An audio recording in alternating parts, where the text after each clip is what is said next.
कोल्हापूर जिल्ह्यात उन्हाचा चटका चांगलाच वाढलाय।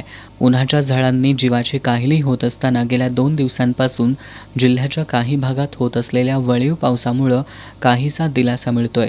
हवामान खात्याचा अंदाज खरा ठरवत गेली 2 दिवस जिल्ह्यात ठिकठिकाणी वळीव पाऊस कोसळतोय। आज सकाळपासून ढगाळ वातावरणासह कमालीचा उष्मा जाणवत होता। पन्हाळा तालुक्याच्या पूर्व भागात वादळी वाऱ्यासह जोरदार पाऊस झाला। उकाड्यानं हैराण झालेल्या नागरिकांना या पावसामुळे दिलासा मिळालाय। पावसामुळे काही ठिकाणचा वीज पुरवठाही खंडित झाला होता। राधानगरी तालुक्यात सकाळपासून ढगाळ वातावरण होतं। हवेमध्ये प्रचंड उष्णता जाणवत होती। दुपारी 12च्या सुमाराला पावसाला सुरुवात झाली।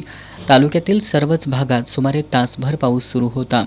वाऱ्याचा वेग कमी आणि हलक्या सरींमुळे नागरिकांना वातावरणात पावसाळी वातावरणाचा अनुभव घेता आला। या पावसामुळे वाळवण काढताना महिलांची तारांबळ उडाली। पावसामुळे रस्त्यांवर तसंच सखल भागात पाणी साचलं होतं। या पावसामुळे ऊस आणि इतर उन्हाळी पिकांना फायदा होणार असून काढणीला आलेल्या सूर्यफुलाचं मात्र नुकसान झालंय। दरम्यान आज दुपारी 2:30च्या सुमारास कोल्हापुरातही जोरदार पाऊस झाला। पावसामुळे सखल भागात पाणी साचलं होतं। अचानक आलेल्या पावसामुळे विक्रेत्यांची तारांबळ उडाली। जवळपास अर्धा तास हा पाऊस सुरू होता। त्यानंतर आकाश निरभ्र झाल्यानं पुन्हा उष्मा वाढला।